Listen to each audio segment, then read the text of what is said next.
Alright, this is the video recording for lesson 5.4, day 1, area models. The essential question, how do I write area models?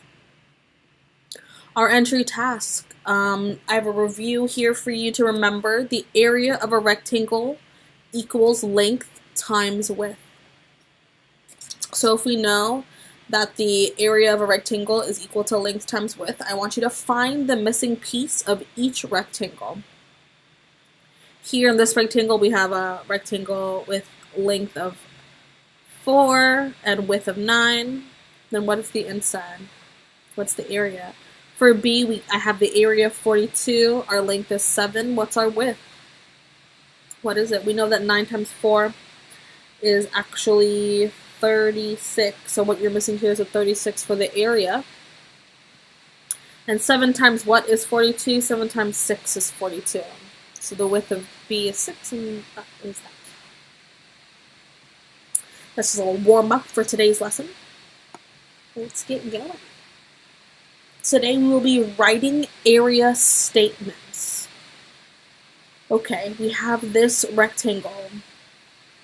Our length is 9, and our width is x, and our area is 54.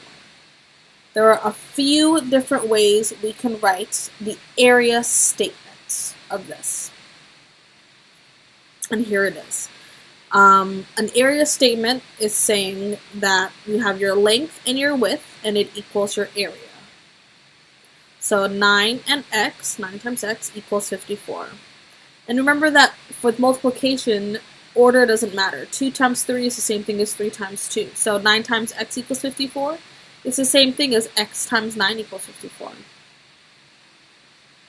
We also know what x is because we know what 9 times 6 equals 54. So we could write this area statement as 9 times 6 equals 54, or 6 times 9 equals 54.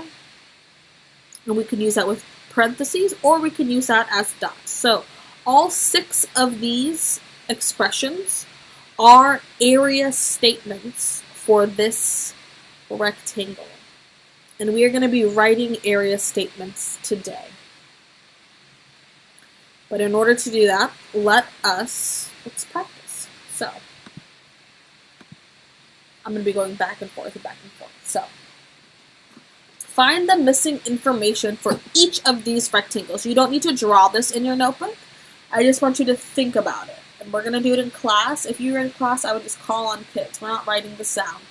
So find the missing information for each of these rectangles. 3 times what is 12?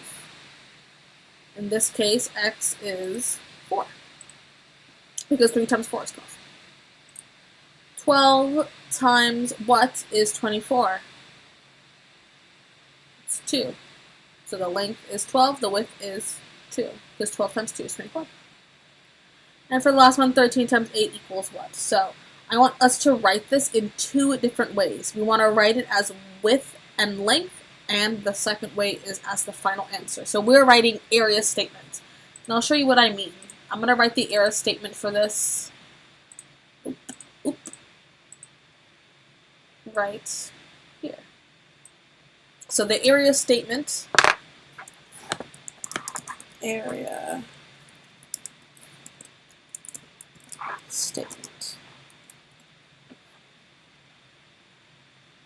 is our length times width. So length times width equals 12. That's one of the options. Remember, we have 6 options. We could also have written x times 3, or 3 times 4, or 4 times 3. But here's that area statement, 3 times x. Well, we want to put in what the missing one is. So we'll put a 4 here, because we do know it's 4. Right, and then let's do the area statement for this one. I keep typing really slow. Area statement is 12 times 2 equals 24.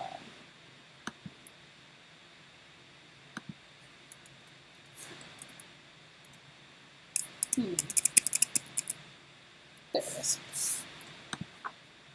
And then the area statement for this guy.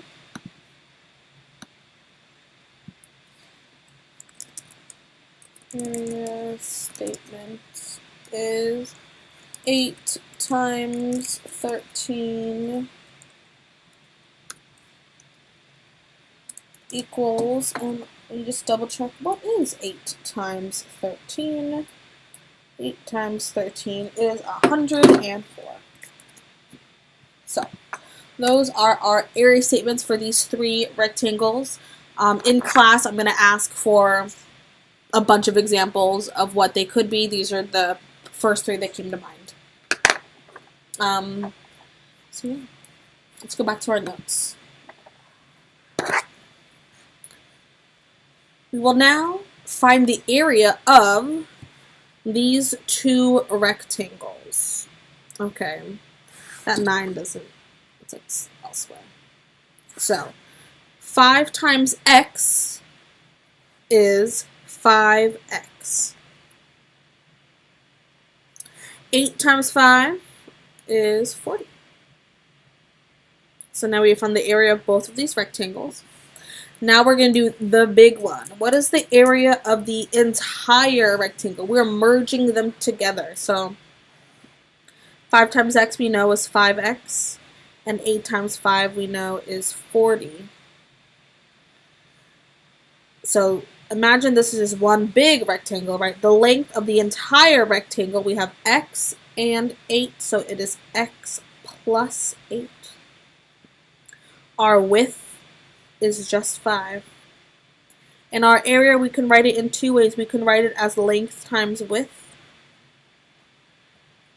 or we know that the area of this one is 5x, and we know the area of this one is 40. So together, the area is 5x plus 40 for this big rectangle. Okay, we're going to do it again. We're going to do it again to make sure that we are not too confused. Area statements. What is the length of this big rectangle? Our length is x plus 9. Our width is 3. And our area, we've got 2 things. So 3 times x is 3x. And 3 times 9 is 27. So our area, we're going to write it in 2 ways. We can do 3. We can do length times width. 3 times x plus 9. Or 3x plus 27. Okay, now that we are done with the notes, the next step is to do our group work. And so to access the group work, only 5 people in the class have access to the original document. So this is my 4th period. I'm going to go to classwork. So on the PowerPoint, it has the name of the team leader. So this is for period 4 and 5. Period 6 has a separate slideshow, but it's the same directions on how to get there. So these are the people who have access to the group work assignment. You'll see your name here. What you'll need to do is go to the Google Classroom, go to classwork, and it'll be right here, 5.4 group work. So you'll be able to click on it, and I have the directions on what you should do. So you'll click on it, it'll make your own copy, and then it'll open up this document. What you're going to do is you're going to click share. I've already changed it, but like down here it says like change to Auburn School District 408. You can click change, and you want anyone with the link. You want to switch it to anyone with the link, and then switch it from viewer to editor. Okay, that's what you're going to want to do. After you're done with anyone with the link is the editor, then you will copy the link, and you'll click done. And then you'll send the link to the people in your group so that everybody in your group can open up the PowerPoint and type in it. Okay, so here's your group work. What you're going to be doing, you're going to be working on the same problem at the same time. You'll all take turns typing in. Everybody is going to need to talk. Everybody's going to need to ask questions. Please talk to each other. Work together. Work together to complete as many slides as you can in 30 minutes. We'll come back as a whole group and complete the rest of the slides together. I believe that with my 6th period kids who are watching this, you're going to just do as much as you can because it's a short period. So I'm just going to give it to you and have you work on it, and then you'll probably work on it the next day. With my 101 kids, you'll work on it for the rest of for like as much as you can in the class, and then we'll talk about it. Either way, we're pretty much doing the same thing. It's just the timing is a little off. So you will open this up. So what is the width? The width is 3. What is the length? We have A and 5. To show A and 5, we'll do A plus 5. Remember, there are 2 ways to show area, width times length. So we'll do our width, 3, multiplied by our length, A plus 5. And then the area as a sum of smaller rectangles. So what is the sum of this? What is this rectangle? 3 times A, which is 3A. And the area of this rectangle, which is 3 times 5. Just 15. Okay, you'll go through this whole line, and I already filled out a few for you, P plus P plus P. We're not going to combine any like terms here. We're just going to go with it. And yeah, just fill it out the best you can. Yeah, if you have any questions, go ahead and let me know.